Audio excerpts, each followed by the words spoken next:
Okay, so what's the Grape Explorer talking about today? We are in an area in Tennessee called the Sequatchie Valley, and I'm here with Nathan, who owns the dairy here that makes the cheese from Sequatchie Cove. And the reason why I wanted to come and do this video blog was to explain a wine that comes from an area in France called Savoie. And Nathan just happens to make a cheese called Reblochon, which is a traditional French cheese made in this area from the Savoie. Actually, my cheese is called Dancing Fern, but yes, it is inspired by the French Reblochon. Reblochon. And this grape, or this wine, is called Apremont. And the grape used for this wine is called Jacquard. This is from a small grower. His name is Paul Maison.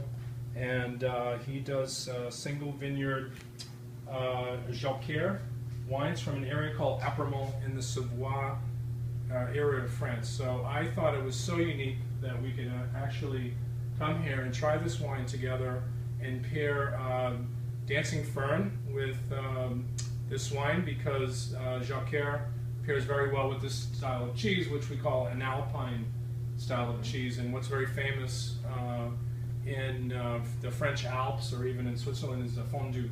So they'll make a softer style of cheese that will go great with these wines. This wine is grown in limestone soils. Jacquard is a very obscure grape, only grown basically in this area of the French Alps, Savoie. So, is this your first time? You traveled into this area of the French Alps. Have you ever tried this style of wine before, the Jacquard? Not to my knowledge, no. I've traveled in the Savoie and the Haute Savoie, and tasted many types of whites, but I don't know that it's been the Jacquard. So the nose is very floral on this wine. You get a little bit of honey on the nose.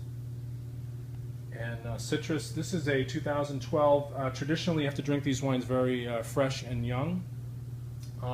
Again, this producer, Paul Maison, is considered the finest producer of wines from this region, which is the appellation is called Apremont.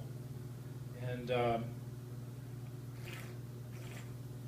just to taste the style of wine, you can actually taste the minerality. This soil composition here is limestone. So Nathan got a chance to break off some of that cheese, and we wanted to try this cheese to go pair with this wine. You ready to try some of the cheese?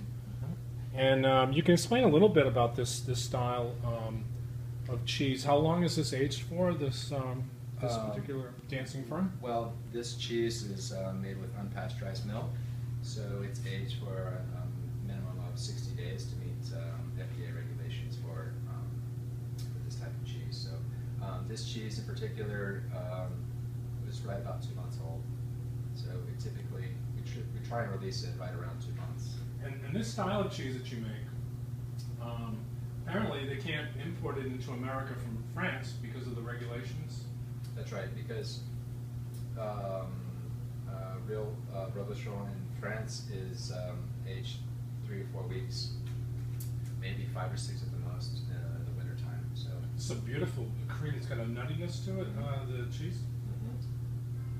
And paired with this wine, beautiful in style.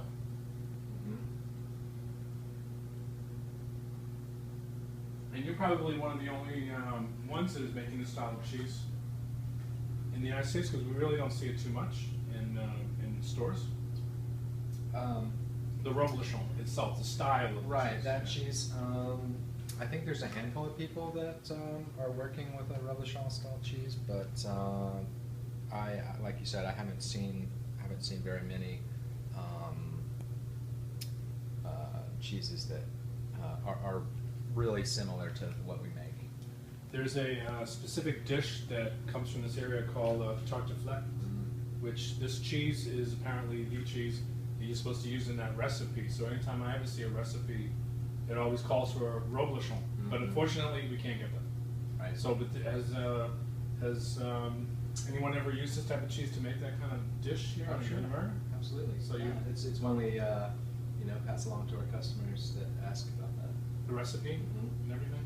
Yeah. So we are going to. That's going to be another episode. I'm going to make actually this dish and pair this type of wine. What do you think of this wine? Is this it's very unique and different? Like I said, I don't have the vocabulary, but it's very very nice. It seems really well balanced.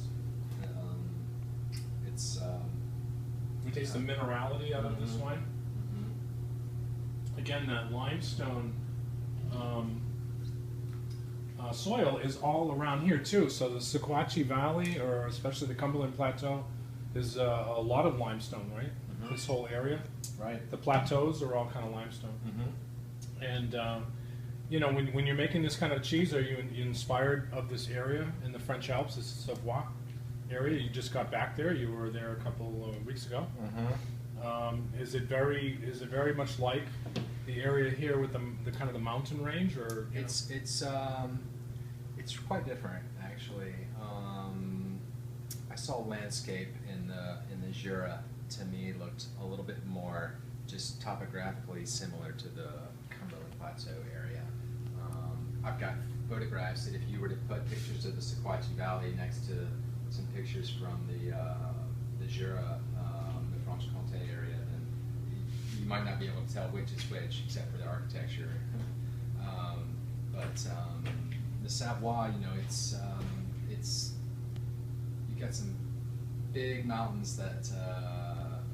Oh, the Alps, really? Yeah, The French Alps. yeah. I mean, all through the Savoie, you've got great mountain peaks, and it's very typical landscape. But it's quite different from here. But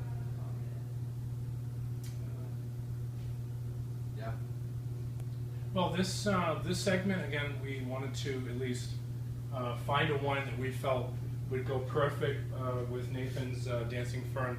I think we found the wine. I think this is something, of course, that's not really readily available in the United States, Apremont. So if you go online, you can probably find this wine more in the metropolitan areas. In fact, I don't even know in Tennessee whether you can find Apremont or wines of Savoie. It's very obscure wine. So this is a Grape Explorer. Always looking for something new and unique to bring to the table today.